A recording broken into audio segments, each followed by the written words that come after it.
Hello and welcome. My name is Mary Cummins, and today I'm going to be reacting to chapter 6 of the book Fuel. What does fuel do for us? In many of the interviews that H.G. Tudor does, he says that he's the one that's in control. And some of those who have been interviewing him have asked him, how do you do that?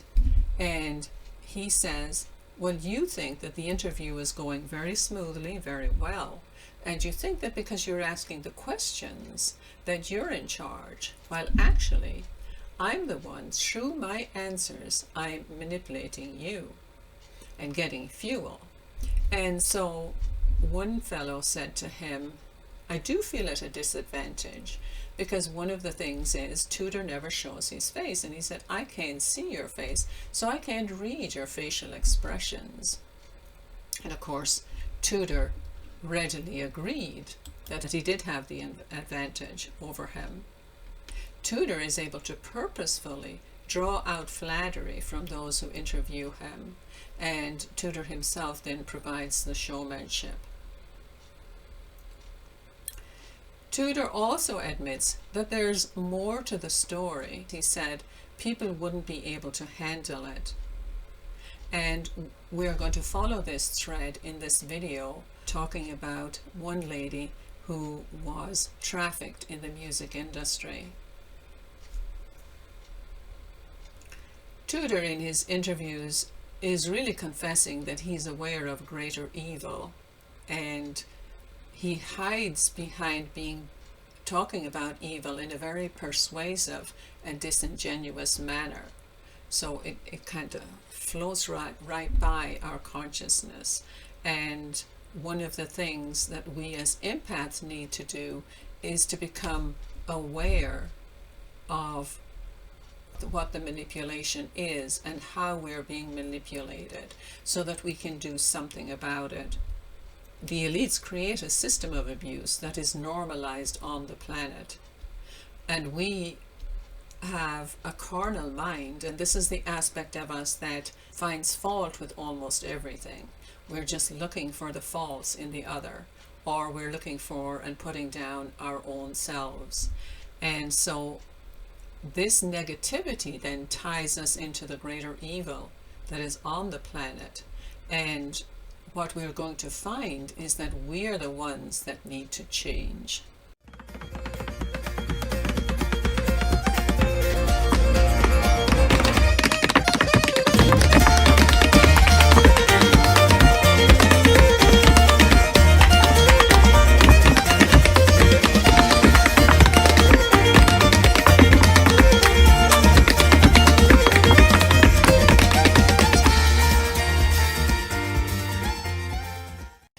Ask, what does fuel that Tudor gathers from people, what does it do for him?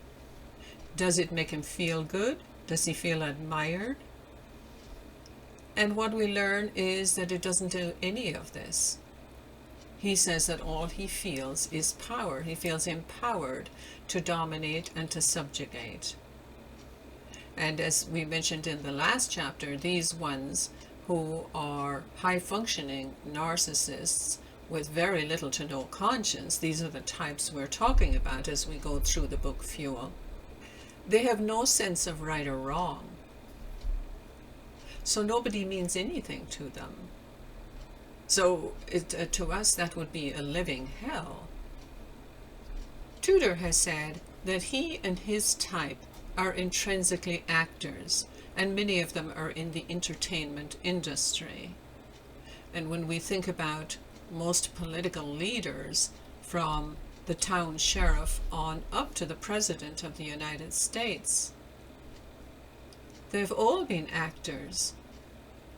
They feel entitled to be at the top, whether they are competent or not. So Ilanka Deaton is a South African survivor of sexual assault that started when she was 12 years of age. She was interviewed by Lara Logan. Ilanka tells her story. She said that her dad was an alcoholic and he left when she was 15 months. And she was raised by her mom and she had 2 older brothers. Ilonka loved to sing, and her friend and neighbor invited her to come over and meet her stepdad, who was a manager in the entertainment industry. She liked him. He was successful and a good father figure. She sang in a contest, and her manager was able to get her to sign up for her first record deal. She had a great time for 6 months. And after the trust was built up, her mom allowed this manager to pick her up and take her to rehearsal, and all went well. After that, her mom allowed the manager to pick her up more frequently.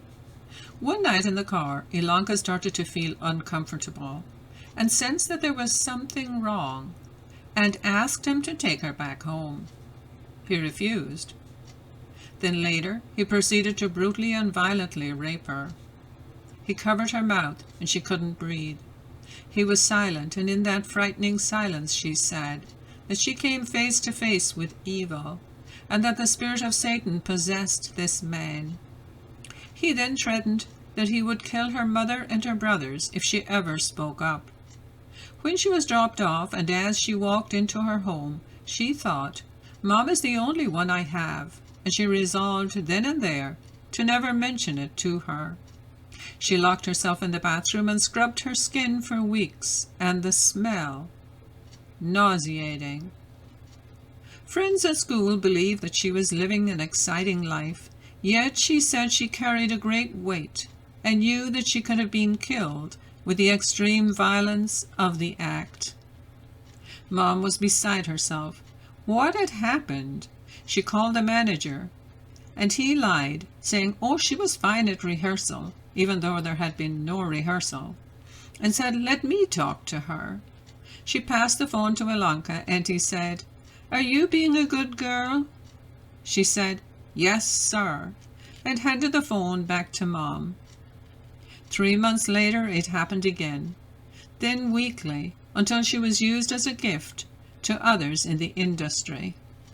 Later on, Ilonka realized that both she and her mother had been groomed for close to a year by her neighbor and friend who was the same age as Ilonka, and that friend's stepdad. Mom and her eldest brother would turn up to performances. They would be treated to refreshments while the girls were upstairs in the attic, supposedly doing a photo shoot. But in actuality, they were being raped. They would fix themselves up, and sometimes within 15 minutes, they'd be on stage performing for their family and the audience. Mom sent her to all sorts of therapy and never suspected the manager. Ilonka, on her 18th birthday, did break free. Years later in America, she told her mom and her brothers what had happened. She said it broke them. Her mother slumped in her chair into a ball. Jacko broke down and sobbed. She and her brother now work to protect children from the abuse and from trafficking. She said that the international entertainment industry is not what it seems. It is about doing deals. Someone gets the right to mine minerals and is rewarded with a young child. There is way more going on in a concert than meets the eye. Just imagine how her mom felt. She had not protected her daughter, not because she didn't love her, but because she fell for the facade of an evil man. Jacko, her brother, was a brilliant sportsman. He gave it up and became a minister. She said that the entertainment industry is a means to an end. Sex trafficking goes right to the top. Owners and CEOs of companies who do not believe in quote-unquote age of consent. The UN says that it upholds the sexual rights of a child. But it has been proven time and time again that it is the political leaders of nations that are the top consumers of children. Therefore, the UN may say that it upholds the sexual rights of the child, but where does it do anything practical to implement that position. These are the types of things that H.G. Tudor does not want people to know about.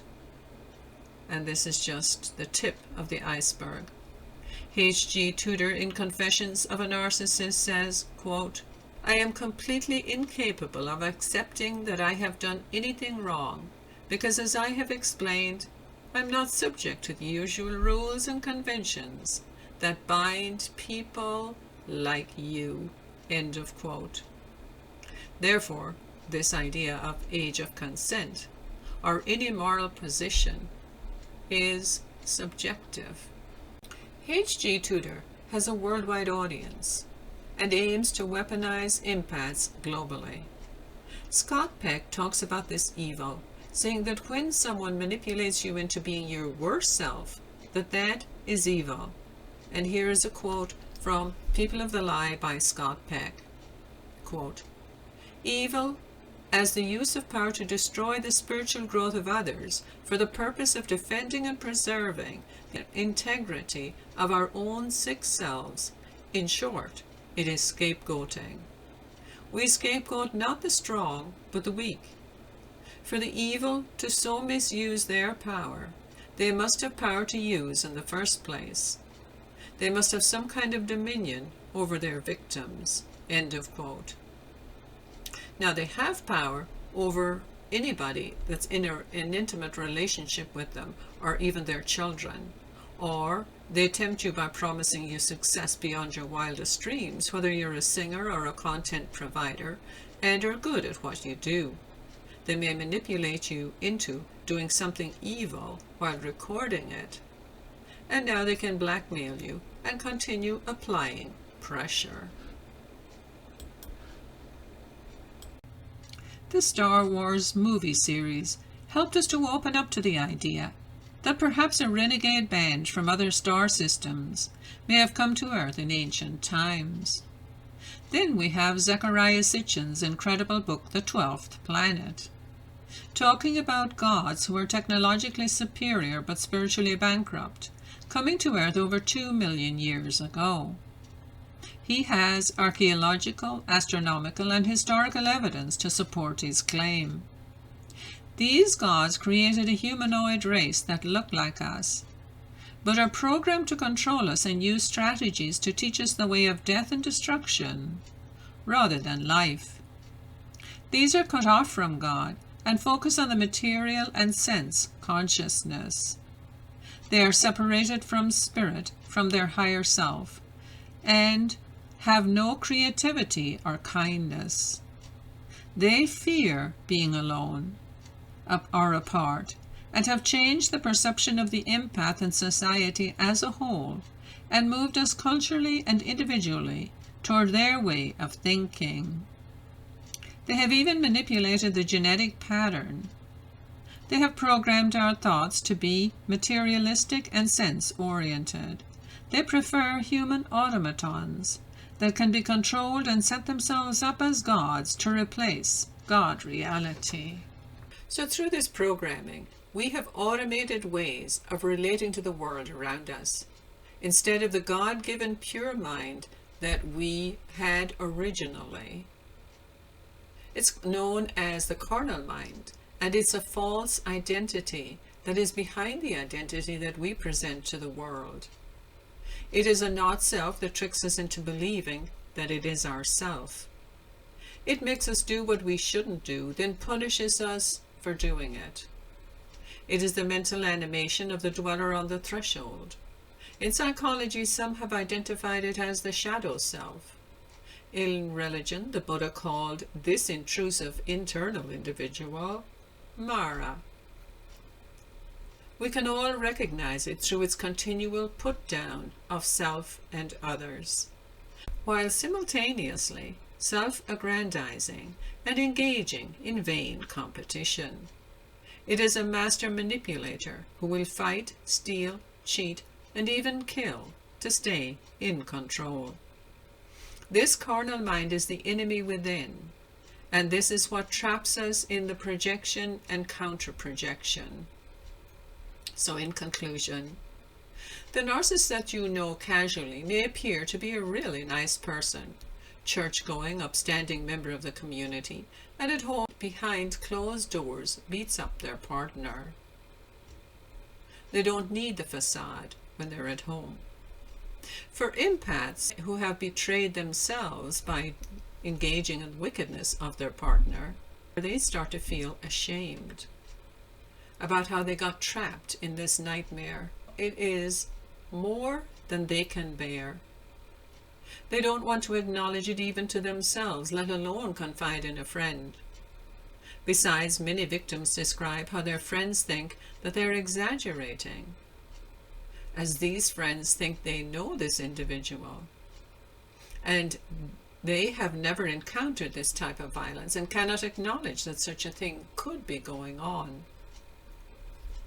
Remember Ilanka's own mother. She was completely hoodwinked by the charming neighbor who was raping her daughter in such a brazen manner. The real enemy is within, and this is where the work needs to be done. And one of the best ways that I have found is the 10-day Vipassana meditation course. It's available throughout the world. S.N. Goenka is the main teacher and teaches that misery is a part of life and that it is anchored in sensation within the framework of the body. He teaches that there are universal laws and that when you hurt someone, you are going against this law and therefore you're hurting yourself first. He says that Gautama Buddha discovered that these sensations in the body could be accessed through the breath, and that the unconscious can be known, and that the misery can be taken out by its root. By learning to observe and not react to the body sensations within, one is choosing the middle way until one gets to the root cause of these automated behaviors. They can be activated at any time. The breath is the bridge to help you choose the middle way and eradicate these negative reactions for good. A good website for more information, as well as their own websites, is soulhealingcircle.com. Thank you for listening, and I'll see you next time for the next chapter.